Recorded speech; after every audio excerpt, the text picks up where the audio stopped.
Hi everyone, I'm Dr. Iqbal and welcome to my channel Iqbal Health Center.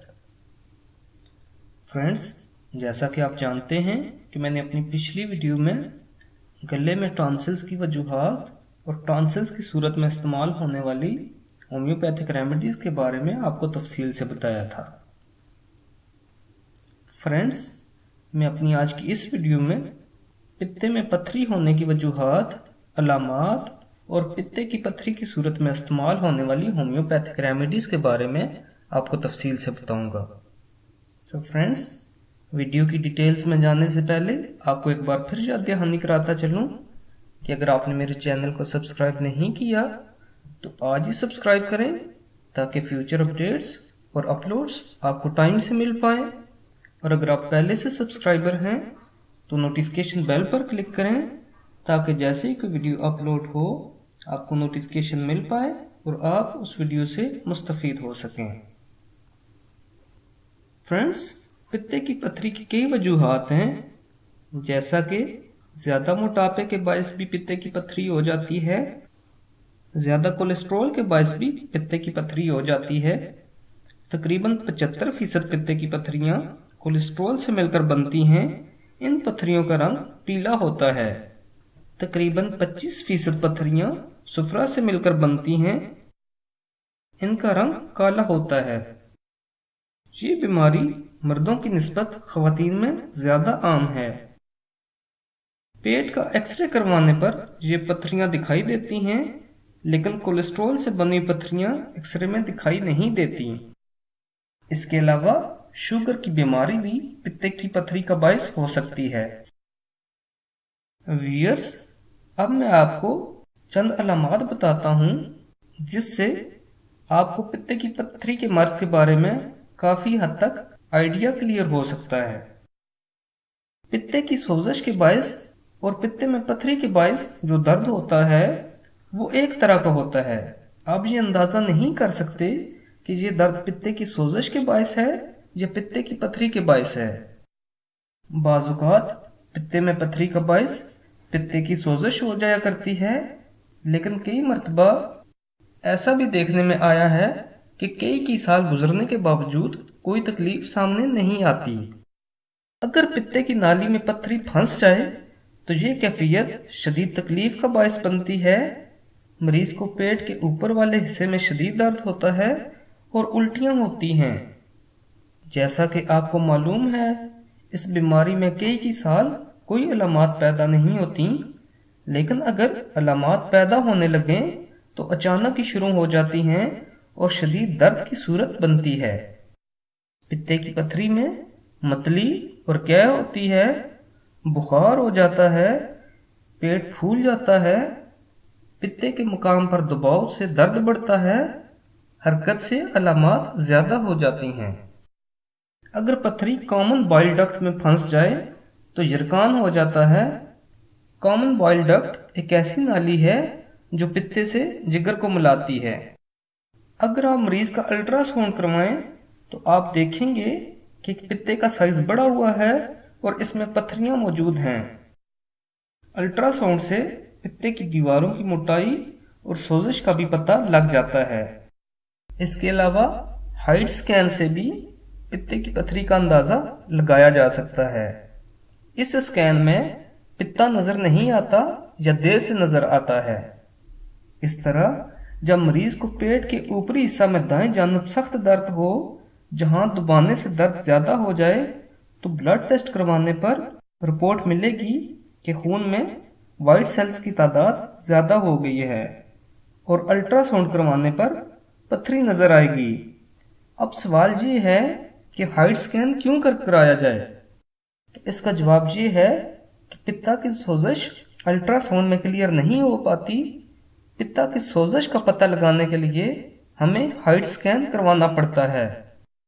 पित्ता की सोजश या पित्ते की पथरी के इलाज में गफलत मरीज की जिंदगी के साथ खेलने के बराबर है। इसलिए अगर आप होम्योपैथिक अद्वियात से इलाज करें तो गाए बगाए टेस्ट करवा कर देखें कि बीमारी किस हद तक ठीक हो रही है। अगर होम्योपैथिक अद्विया से बीमारी ठीक नहीं हो रही तो मरीज को ऑपरेशन का मशवरा दे दें। व्यूअर्स, पित्ता की पत्थरी के बायस पित्ता की सोजश मुज़बत सूरत अख्तियार कर लेती है, जिसकी अलामात कुछ यूं हैं। मरीज को पित्ता पर बार बार दर्द के अटैक होते हैं और भूख की कमी वाक़या हो जाती है। यरकान की अलामात ज़ाहिर होने लगती हैं। हर वक्त हल्का हल्का बुखार और थकावट रहती है। मतली होती है। खाने की खुशबू अच्छी नहीं लगती। बाज़ औक़ात एकदम शदीद दर्द शुरू हो जाता है। फ्रेंड्स, अब मैं आपको कुछ ऐसी होम्योपैथिक रेमेडीज बताता हूँ जो पित्ते की पथरी की सूरत में इस्तेमाल होने वाली बहुत ही मुफीद होम्योपैथिक रेमेडीज हैं। पित्ता की पथरी के साथ अगर मरीज को बुखार हो तो होम्योपैथिक रेमेडी आर्सेनिक सल्फ 200 की एक खुराक रोजाना देनी चाहिए। अगर पित्ता की पथरियों के बायस दर्द हो तो होम्योपैथिक रेमेडी बेलाडोना 200 इस्तेमाल की जा सकती है। अगर पित्ता की पथरियों के बायस दर्द हो तो होम्योपैथिक रेमेडी बर्बरिस वल्गरिस का मध्य टिंचर इस्तेमाल किया जा सकता है। इस दवा से दर्द को आराम हो जाता है और पथरियां तलील हो जाती हैं। अगर मकाम पित्ता पर दर्द और दुखन होती हो, दस्त आते हों जिनमें शदीद बदबू हो, तो होम्योपैथिक रेमेडी बिप्टीशिया 3X इस्तेमाल की जा सकती है। अगर पित्ता या गुर्दे की पथरियों के बायस दर्द हो तो होम्योपैथिक रेमेडी कलकेरिया कार्ब हर आधे घंटे बाद दी जा सकती है। दोनों अमराज के दर्द में होम्योपैथिक रेमेडी कलकेरिया कार्ब बहुत मुफीद रेमेडी है। इसके अलावा होम्योपैथिक रेमेडी चिलिडोनियम 200 पित्ता और जिगर के अमराज में एक बहुत ही मुफीद दवा है। अगर होम्योपैथिक रेमेडी चिलिडोनियम का मदर टिंचर इस्तेमाल किया जाए तो इस दवा से पथरियां तलील हो जाती हैं। व्यूअर्स, होम्योपैथिक रेमेडी फेल्टोरी 3X देने से चर्बीले मादे तलील हो जाते हैं और आंतों का एक्शन ठीक हो जाता है।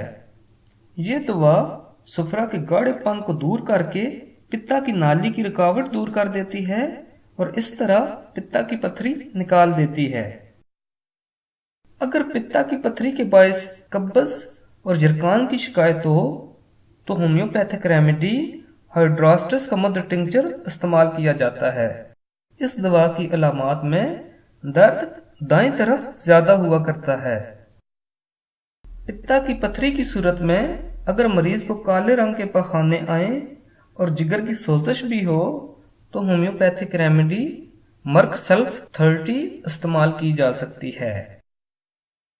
अगर पित्ते की पथरी के बायस जिगर बढ़ गया हो और पेशाब की बू सरसों के तेल की खुशबू के मानंद हो तो होम्योपैथिक रेमेडी मर्क आयोडाइड 30 इस्तेमाल की जा सकती है।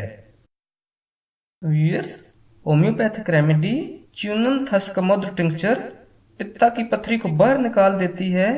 ये रेमेडी जिगर और पित्ता के अमराज में बहुत ही मुफीद रेमेडी है। फ्रेंड्स, अगर किसी मरीज के पित्ते में पथरी हो तो ऐसे मरीज को हल्की और जूद हजम ग़िज़ा दें। चिकनाई वाली चीजें बिल्कुल बंद कर दें। मूंग की दाल की खिचड़ी जिगर और पित्ता के अमराज में बहुत मुफीद है।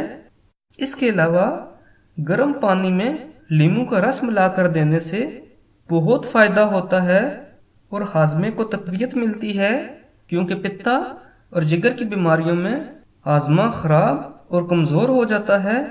तो ऐसे मरीज को अगर गर्म पानी में लीमू का रस मिलाकर दिया जाए तो इससे मरीज अपने अंदर चुस्ती महसूस करने लगता है और मरीज की सेहत बहाल होना शुरू हो जाती है।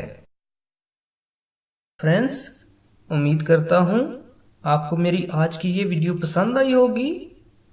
मज़ीद मालूमाती वीडियोस के लिए मेरे चैनल इकबाल हेल्थ सेंटर को सब्सक्राइब करना मत भूलें। वीडियोस को लाइक और शेयर ज़रूर करें ताकि ज़्यादा से ज़्यादा लोग इससे मुस्तफ़ीद हों। अपना और अपनी फैमिली का बहुत बहुत ख्याल रखें। Take care and good bye.